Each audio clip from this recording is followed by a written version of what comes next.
Hello guys, welcome back to the my channel प्यार वाली आहाना। तो प्रीवियस पार्ट में हमने सुना था कि एकता वेदू से मिलने आती है और मिलने के बाद वो बोलती है कि नंबर तो एक्सचेंज किया ही नहीं, फिर ये तो नंबर एक्सचेंज करते हैं। और एकता के कहने पर वेदू उसकी एक पेंटिंग बनाती है जो कि थोड़ी रियल थी और कुछ इमेजिनरी करने की थी। दैट्स वाई वो बोलती है कि जब कंप्लीट हो जाएगी तो तुम मुझे सेंड कर देना, तुम्हारे पास नंबर तो है ही। एंड देन उसके बाद अंश की गर्लफ्रेंड को इनवाइट किया जाता है डिनर के लिए, क्योंकि अंश अन्ना से थोड़ा नाराज़ था। आखिर उसकी बेइज्जती जो करी थी गौरी के सामने, ये तो कोई भी बर्दाश्त नहीं करेगा। वैसे आप उसको कहो आप मेरा लेफ्ट हैंड हो और फिर किसी अदर के सामने आप उसके गाल पे लगा दो तो ऑफकोर्स किसी को भी बुरा लग सकता है। दैट्स वाई अन्ना ने नाराज़ किया था तो उसको मनाया जा रहा था। अब इसके आगे नाइट हो जाती है, तब अन्ना बोलते हैं कि चलो हम यहाँ से निकलना होगा। एंड देन ये सब लोग गाड़ी में भरना, अन्ना की गाड़ी फर्स्ट निकलती है। देन उसके पीछे अंश की गाड़ी आती है। एंड देन उसके पीछे गौरी जो किडनैप किया हुआ था उसको लेके आते हैं। देन उसके बाद बाकी इनकी बॉडी गार्ड्स एंड ऑल की गाड़ियाँ होती हैं, यानी कि टोटल जो 10 गाड़ियाँ थी उसी में पूरे टोटल 10 गाड़ी में ये सीधा पहुँचते हैं अपने घर। अभी तक तो ये आउट हाउस में थे जो कि आउटर एरिया में थे। अब अन्ना का घर नाइट में निकलते हैं और आफ्टर 2 आवर्स बाद ये लोग सीधा घर पहुंच जाते हैं। और इसी बीच एकता जो होती है वो अन्ना से बात कर रही होती है और अन्ना से कह रही होती है कि अन्ना इस बार आप घर पे कितने दिन रुकोगे। तो अन्ना कहता है कि मुझे क्या पता, तुम्हें तो पता ही है कि मेरा इतनी जल्दी जाना आना या कब जाना है और कब आना है ये तो पता ही नहीं है। तो वेदू बोलती है कि मैं भी सोचती हूँ कुछ जॉब कर लूँ, मुझे अकेले अच्छा नहीं लगता। तो अन्ना कहते हैं किसने मना करा है, जो तुम्हें करना है तुम कर सकती हो। तो वेदू बोलती है कि ठीक है, देन मैं फिर जॉब कर लेती हूँ, वो भी रिपोर्टर की, और आप मुझे जॉब दिलवाओगे। अन्ना हंसते हैं और बोलते हैं रिपोर्टर, पर तुमने रिपोर्टर का कब जॉब डिग्री ली है जो तुम रिपोर्टर बनोगी। तो वो बोलती है हाँ, तो मैं कैमरामैन बन सकती हूँ ना, मैं कैमरा लेके जा सकती हूँ। तो अन्ना फिर हंसते हैं और बोलते हैं कि तुमने शायद उसकी भी डिग्री नहीं ली है, तुमने तो अपना ड्राइंग का आर्ट का करा हुआ था और आई थिंक तुम्हारी ड्राइंग भी काफ़ी अच्छी है, तो तुम उसमें पेंटिंग में जाओ और जितना पैसा चाहिए वो तो तुम्हें पता ही है, कोई दिक्कत नहीं है, मैं लगाने के लिए तैयार हूँ। फिर ये इधर उधर की जॉबों में क्यों जाना। तो बेतु बोलती है ठीक है आप बोलते हो तो ठीक है, मैं पेंटिंग ड्राइंग में चली जाती हूँ। थोड़ा मासूमियत और स्लो वॉइस में बोलती है। अन्ना बोलते हैं तो वेदू देखो, अगर तुम इधर उधर की जॉब करोगी तो उसमें तुम्हारा प्रोग्रेस नहीं होगा ना। अगर तुम्हें एकदम सक्सेसफुल इंसान बनना है तो उसी चीज़ में हाथ डालो जिस चीज़ में तुम्हारा हाथ बिल्कुल साफ है, यानी कि तुम्हारा अंदर जिस चीज़ का टैलेंट है। वेदू बोलती है जैसे कि आपके अंदर, आप तो हर बिजनेस में परफेक्ट हैं, ऐसा कैसे। अन्ना हंसते हैं और बोलते हैं वो तो पेरेंट्स की जीन्स है, दैट्स वाई। तो वेदू बोलती तो मेरे अंदर नहीं, मेरे को क्या उठा के लेके आए थे। और दोनों इस तरीके से बात करते करते सीधे अपने घर पहुंच जाते हैं। और भाई वो घर तो था नहीं, वो तो एकदम बंगला था। बंगला इतना बड़ा बंगला कि क्या ही कहना, उसकी एंट्री ही लाइक जो 10 गाड़ियाँ थी वो 10 गाड़ियाँ पूरी लाइन से आ जाए ऐसे तो मेन गेट था। दैन एंट्री होने के बाद फाइनली जब ये लोग घर पहुँचते हैं तो वेदू बोलती आई मिस माई होम और विद यू, कितने टाइम बाद हम दोनों साथ में घर आए। अन्ना बोलते हैं चलो अब तुम आराम करो, फिर मॉर्निंग में पूजा है एंड देन फिर कुछ काम भी है। वेदू बोलती काम के अलावा आपको होता ही है। एंड देन लिटरली वो जैसे ही अपने रूम में जाके पहुँचते, उसका रूम बड़ा ही प्यारा सा डिज़ाइन किया हुआ था, पूरा like pink pink A to Z, wall curtain यहाँ तक कि डोर का कलर तक भी पिंक था। यानी कि हाँ, बिल्कुल सही सोचा, वेदिका को पिंक कलर बहुत पसंद था, वो एकदम प्रॉपर पिंकी गर्ल थी। उसके मोस्टली कपड़े भी पिंकी होते थे। And then around I think रात के 1 बजे ये लोग पहुँचे थे। एंड देन वो अपना फ़ोन चेक करती है तो फ़ोन में एकता के कुछ मैसेजेस थे। एकता के मैसेज था, क्या मेरा ड्राइंग कंप्लीट हुआ? तुमने तो मुझे एक भी मैसेज नहीं किया। ये तो गलत है ना। मुझे तो लगा था नंबर एक्सचेंज के बाद तुम मुझे एक भी मैसेज करोगी, बट तुम शायद मुझे दोस्ती रखना ही नहीं चाहती। काफ़ी सारे एकता के मैसेज थे। जब वेदू देखती है रात के 1 बजे वो मैसेज, तो थोड़े पुराने यानी कि 11 बजे समथिंग, लेकिन तब उसका फ़ोन साइलेंट पे और पॉकेट में था, तब पता नहीं चला था। देन उसके बाद वेदू तभी जब देखती है तो कहती है कि रिप्लाई तो कर देना चाहिए। बोलती कि ऐसा कुछ नहीं है, आज मैं थोड़ा घर आई हूँ तो दैट्स वाई मुझे पता नहीं चला। एंड देन बस इतना मैसेज करती है कि डायरेक्ट उसी टाइम पे सीन हो जाता है मैसेज, एंड देन रिप्लाई भी आ जाता है, ओह सॉरी मैंने परेशान किया, मुझे पता नहीं था कि तुम घर जा रही हो। तो वेदू थोड़ी शॉकिंग निगाहों से शॉक्ड होते हुए बोलती है कि हाँ आप अभी तक जग रही हैं। एकता बोलती है मेरी तो जॉब ही ऐसी है, मेरे को तो पता ही नहीं चलता कब सोना है कब जगना है। तो वेदू लिटरली इसी टॉक में पूछ लेती है कि आप जॉब क्या करती हैं? तो बोलती है ओह गॉड, हम दोनों इतने क्लोज फ्रेंड बन गए हैं बट अभी तक तुम्हें मेरे बारे में कुछ पता ही नहीं है। तो वेदू बोलती है कि तुमने मुझे कुछ पता ही नहीं है। एंड देन ये सिर्फ चैटिंग पे हो रहा था। जैसे ही चैटिंग पे हो रहा था तो वहाँ पे एकता पूछती है कैन आई कॉल यू? तो वेदू मना नहीं कर पाती, वो बोलती है ऑफ कोर्स, अभी आई हूँ तो अभी नींद नहीं आएगी। तो वो कॉल करती है और जैसे ही कॉल पिक होता है तो बोलती है हेलो। तो एकता बोलती है फर्स्ट ऑफ ऑल तो सॉरी इस टाइम कॉल करने के लिए, बट मुझे लगा था कि नंबर एक्सचेंज किया है तो तुम मैसेज करोगे कॉल करोगे, बट तुम तो मुझे भूल ही गई। मुझे बहुत बुरा लगा कि तुमने ना मुझे कॉल किया ना मैसेज किया। That's why literally Ekta non stop, जो वो लिटरली लड़की फेस टू फेस इतना कम बोल रही थी, वो कॉल पे जो बोल रही थी है। वे तो बोलती है सांस तो ले लो, मुझे नहीं पता था तुम कॉल पे कुछ और सामने कुछ और हो। तो एकता बोलती है कि अभी तो मेरे रंग देखे कहाँ हैं, अभी तो मेरे रंग हज़ार हैं, कॉल पे मैसेज पे रियल में फेक में and all and all and all. ये बात चेंज करते हुए काफ़ी अच्छे से बोलती है। तो वे तो बोलती है ओहो, तो कब दिखा रही हैं आप अपने रंग मुझे? एकता बोलती है धीरे धीरे सब देख लेंगी, इतनी क्या जल्दी है मेरे रंग देखने की? अभी पहले मुझे देख लो, पहले मुझे जान लो, फिर मेरे रंगों को जान लेना। वे तो बोलती है ओके सॉरी, मैंने आपको कॉल नहीं किया था, मैसेज भी नहीं कर पाई एक्चुअली, उस टाइम फिर निकलना हुआ। देन फिर मैं बात कर रही थी।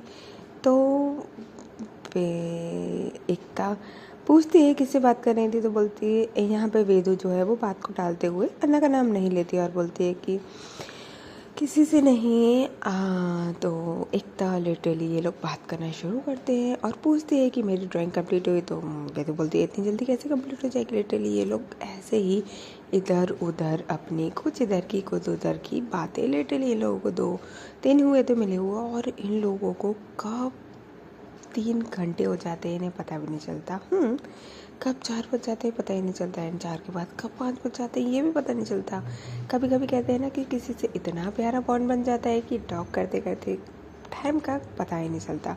एंड जब धीरे धीरे वेदू को नींद आने लगती है तो वेदू बोलती है पता नींद सी आ रही है। तो एकता बोलती है ओ गॉड, मॉर्निंग के 5 o'clock हो रहे हैं तो नींद तो आएगी ना, आप सो जाओ, सॉरी सॉरी सॉरी, मेरे वजह से आप सो भी नहीं पाए।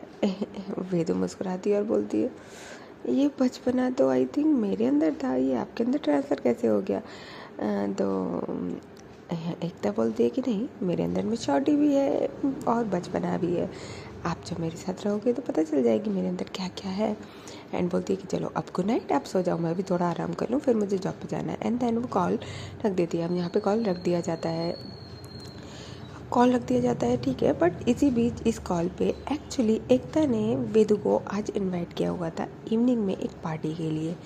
जब एक वेदू ने एकता से पूछा था कि आखिर तुम्हारी जॉब क्या है, तो एकता ने बोला था कि तुम आओ और खुद देख के जाओ कि आखिर मैं करती की हूँ, और वैसे भी तुमने मुझे क्लोज़ फ्रेंड माना है तो ऑफ कोर्स मैं तुम्हें अपनी लाइफ के बारे में काफ़ी कुछ बताना और शेयर करना चाहूँगी। तो एकता ने भी प्रॉमिस किया था, वेदू ने भी प्रॉमिस किया था कि ठीक है मैं आऊँगी, ओके। इतना बोल के लाइक लिटरली, क्योंकि वो उसी की सेम सिटी में ही था और वो दोनों शॉक नहीं थे क्योंकि आउट हाउस भी सिटी के पास में ही था, तो ऑफकोर्स सिटी तो दूर एक दूसरे की नहीं हो सकती, दोनों एक ही सिटी में थे, दैट्स वाई। एंड देन दोनों सो जाते हैं। अब लिटरली जब 7 o'clock होता है तो अन्ना वेदू के रूम में आते हैं और बोलते हैं, वेदू बेटा आप अभी तक सो रहे हो, मुझे तो लगा था आज आप जल्दी उठ जाओगे। तो वेदू आधी नींद में, आधी सोई हुई आधी जगी हुई एक आँख खोलती है और बोलती है, हाँ ना वो नींद नहीं आई थी नाइट में इसलिए। अन्ना बोलते हैं, क्यों क्या हुआ, तबीयत ठीक है? वो उसका फॉरहेड चेक करते हैं, नेक पे हाथ रखते हैं कि लाइक ठीक है, फीवर तो नहीं है। तो एक तो वो वेदू बोलती है कि ठीक है मैं उठ रही हूँ। तो अन्ना कहते हैं कि नहीं, अगर कोई प्रॉब्लम है तो थोड़ी देर और रेस्ट कर लो, 9 o'clock पूजा है, मैं थोड़ा और डिले कर देता हूँ। तो वेदू बोलती है नहीं नहीं नहीं, और वो उठ के बैठ जाती है, आंखें बंद होती है और लिटरली उठ के बैठ जाती है। उसके पूरे बाल बिखरे हुए होते हैं। अन्ना हंसता है और बोलता है, आहा छोटी छोटी सिस्टर ऐसे बिखरी बिखरी चिड़िया की घोंसले जैसी हालत कर रखी है अपनी, और नाइट में नींद क्यों नहीं आई थी? वेदू बोलती है, मुझे क्या पता नींद क्यों नहीं आई थी, नींद तो कभी भी किसी को कैसे भी नहीं आ सकती ना। अन्ना बोलती है ठीक है, अब तुम रेडी हो जाओ और नहा धो लो, एंड देन फिर उसके बाद पूजा है, फिर मुझे काम के लिए भी निकलना है।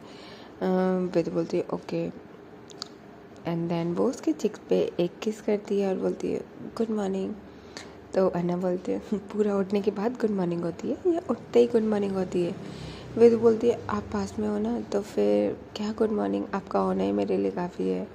अन्ना उसके सिर पे हाथ रखता है और बोलता है चलो रेडी हो जाओ, एंड देन उठ के वो सीधे वहाँ से जाता है अंश के पास। और अंश तो थोड़ा अभी भी नाराज़ था अन्ना से। अन्ना बोलते हैं, काम तो तुम सारे कर रहे हो पर ये नाराज़गी किस बात की? अंश बोलता है कि मैं आपसे नाराज़ हो सकता हूँ क्या? अन्ना बोलते हैं, सब पता है, तुम्हारी गर्लफ्रेंड भी आई बट तुम्हारे फेस पे एक स्माइल ले आई है।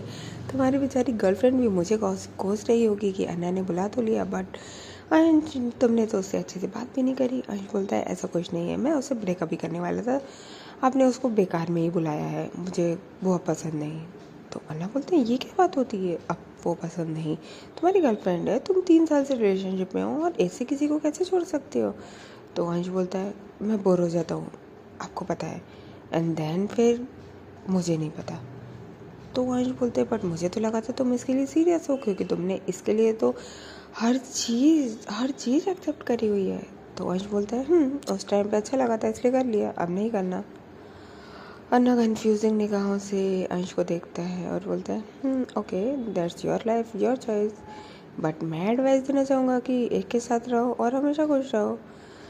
अंश बोलता है कि बीवी नहीं है ना जो ज़बरदस्ती झेलनी पड़े, गर्लफ्रेंड है छोड़ सकता हूँ। तो अंश बोलते हैं तो बोलो तो बीवी बनवा दूँ तुम्हें, तुम्हारी। तो अंश बोलता है हाँ अभी नहीं, जब आप शादी करेंगी तब मैं भी शादी कर लूँगा, उसी मंडप पे साथ में कर लेंगे ना, ठीक है? अन्ना बोलते हैं हाँ ठीक है, क्योंकि भाई अंश से भी पंगा लेना थोड़ा मुश्किल था। आखिर अंश ने भी काफ़ी जिम्मेदारियाँ उठा रखी थी, सारा काम उठा रखा था, और अंश से पंगा लेना थोड़ा सा मुश्किल होता था। वैसे ऐसा नहीं है कि अन्ना अंश से डरते थे, बट रिस्पेक्ट करते थे। वो जिसके साथ भी पर्सन के साथ काम करते थे या जो भी उनके बॉडी गार्ड्स थे वो सब की रिस्पेक्ट करते थे। एंड देन उसके बाद वो बोलते हैं कि गौरी के पास गए थे क्या? अंश उसको घूर के देखता है और बोलता है जाना है क्या मुझे? तो अन्ना बोलते हैं कि तुम रहने दो, मैं ही जाता हूँ। एंड देन वो उसके बाद वो गौरी के पास जाते हैं नीचे। तो गौरी एकदम शांत अपनी चेयर पर बैठी हुई थी, लिटरली वो सो ही रही थी, और खाना साइड में रखा हुआ था, उसने खाना नहीं खाया था नाइट में भी। तो अन्ना आने के बाद बोलते हैं कि तुमने खाना क्यों नहीं खाया है? तो गौरी बोलती है तुमसे मतलब, मैं खाना खाऊँ नहीं खाऊँ तुम्हें क्या लेना देना है? अन्ना बोलते हैं कि मैं सीधे मुंह बात कर रहा हूँ तो तुम्हें झेल नहीं रहा है क्या? गौरी बोलती है मुझे इतना बुरे दिन नहीं है जो मैं तुम्हें झेलूँगी, ठीक है? अन्ना बोलती है तुम्हारी प्रॉब्लम क्या है? मुझे तुमसे कोई दुश्मनी नहीं है, तुम्हारे बाप के चक्कर में मैंने तुम्हें यहाँ किडनैप किया हुआ है, और वहाँ से सब सॉर्ट आउट होने के बाद मैं तुम्हें छोड़ दूँगा। गौरी हंसती है और बोलती है रियली, उस दिन तो तुम बड़ा एंट दिखा रहे थे कि मैं तुम्हें नहीं छोड़ूंगा, ये वो, अब क्या हुआ?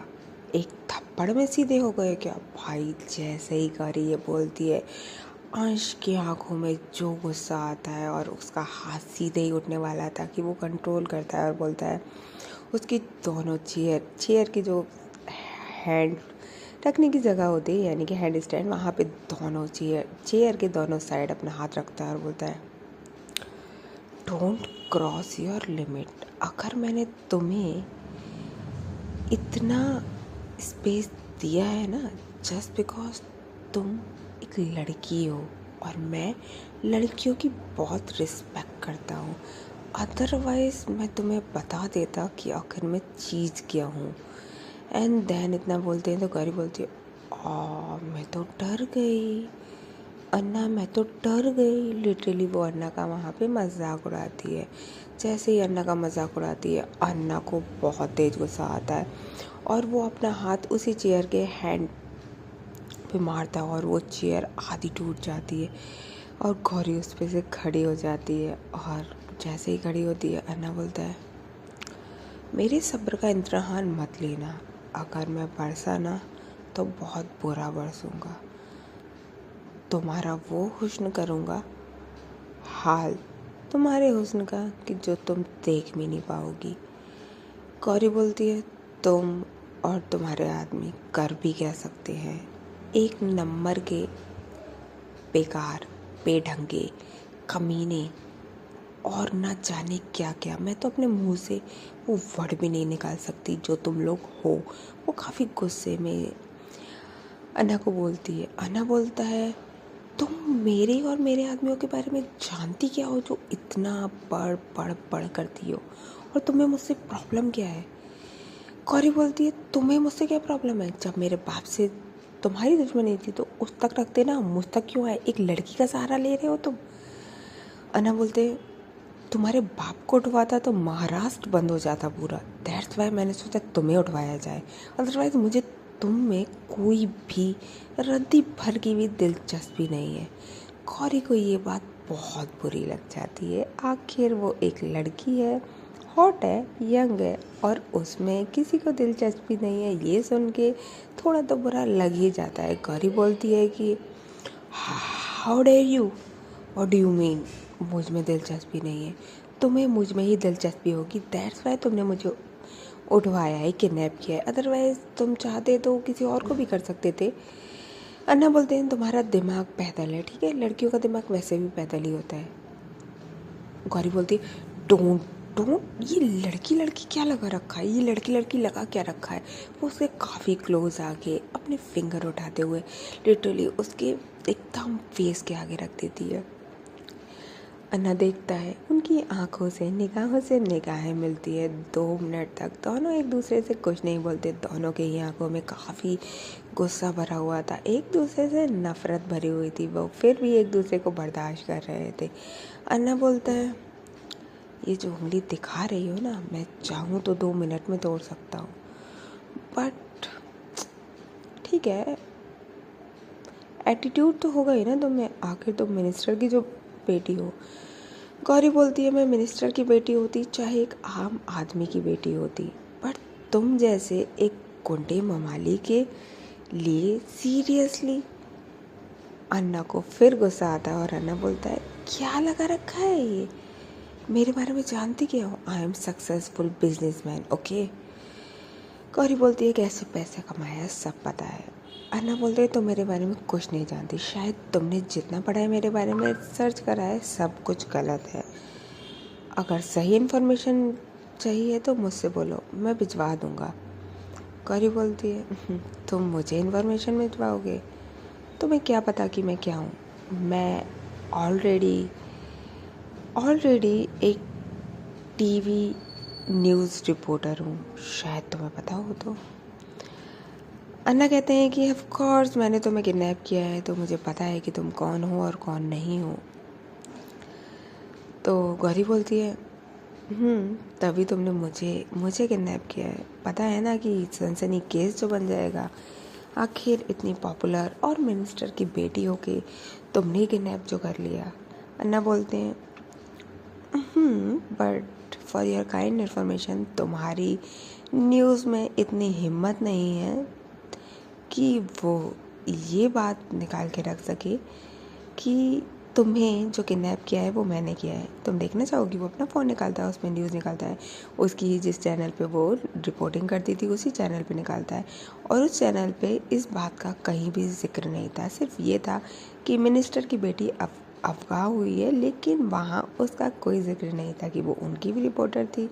इतनी डिसरिस्पेक्ट जब ये होती है तो उसको बहुत बुरा लगता है। और अन्ना बोलते हैं तुम सिर्फ और सिर्फ एक मिनिस्टर की बेटी हो, दैट्स वाई पॉपुलर हो, अदरवाइज तुम्हारी अपनी कोई पहचान नहीं है। गौरी बोलती है ऐसा नहीं है, ठीक है, वहाँ कोई तो प्रॉब्लम होगी, शायद तुमने ही उनको प्रेशराइज किया होगा, दैट्स वाई उन लोगों ने ज़्यादा न्यूज़ नहीं उछाली है। अन्ना बोलते हैं मैं क्यों करूँगा, मेरी इतनी गिरी हुई हरकतें, नो वे नेवर। गौरी बोलती है ठीक है तो मुझे अभी छोड़ दो, सब पता चल जाएगा। अन्ना बोलते हैं नाइस जोक, मैं तुम्हें छोड़ तो दूँ बट अभी नहीं, वक्त आने पे मेरी डिमांड्स पूरी कर दे तुम्हारे पापा, फिर उसके बाद जहाँ तुम जाओ वहाँ जा सकती हो। गौरी बोलती है सीरियसली, पहले तो बोल रहे थे मेरा फेस देखा है। अन्ना बोलते हैं आई डोंट थिंक सो तुम कुछ करोगी। गौरी बोलती है इतना कॉन्फिडेंस अच्छी बात नहीं है। अन्ना बोलते हैं अभी तो मुझे जानती नहीं हो ना, दैट्स वाई ब्रेकफास्ट खुद लेके आया हूँ, खा लेना, अदरवाइज़ नहीं खाया तो इवनिंग में डिनर मैं खुद खिलाऊँगा अपने हाथों से, फिर मुझसे मत बोलना कि मैंने ज़बरदस्ती करी है। वैसे तो मुझे पसंद नहीं है लड़कियों के साथ ज़बरदस्ती करना, बट अगर तुम्हारा यही ना खाने का रवैया रहा तो थोड़ा तो बदलना पड़ेगा ना, क्योंकि तुम्हारे बाप को मैं क्या तुम्हारी ऐसी फीकी फीकी शक्ल दिखाऊंगा, वो क्या सोचेगा कि अन्ना ने उसे कुछ खिलाया भी नहीं उसकी बेटी को, मेरी रेपुटेशन ख़राब होगी, समझती हो। गौरी बोलती है गो टू हेल, मुझे कुछ नहीं खाना। अन्ना मुस्कुराते हैं और बोलते हैं भाई गौरी, होप सो तुम्हें ब्रेकफास्ट पसंद आएगा। और इतना कह के वहाँ से चले जाते हैं। एक मुस्कान बाहर आने के बाद अन्ना के फेस पे होती है और बोलते हैं कि कुछ भी कहो एटीट्यूड तो है लड़की में। एंड देन लिटरली वो सीधा जहाँ पूजा थी वहाँ पहुँचते हैं और वहाँ पे वेदुका भी आ चुकी थी। जब वेदिका वहाँ आ गई थी तो ये लोग दोनों हवन में बैठते हैं और आज किसी और चीज़ का हवन नहीं था, आज इन दोनों ही सिबलिंग्स के पेरेंट्स की बर्सी थी, दैट्स वाई थोड़ा सा इमोशनल भी था और थोड़ा सा पूजा भी थी। ओके गाइस, तो फिर मिलते हैं नेक्स्ट पार्ट में, आखिर इन लोगों की पूजा, हवन एंड नेक्स्ट मीटिंग कैसी रहती है एकता के साथ वेदों की। तब तक ले टेक केयर, बाय बाय।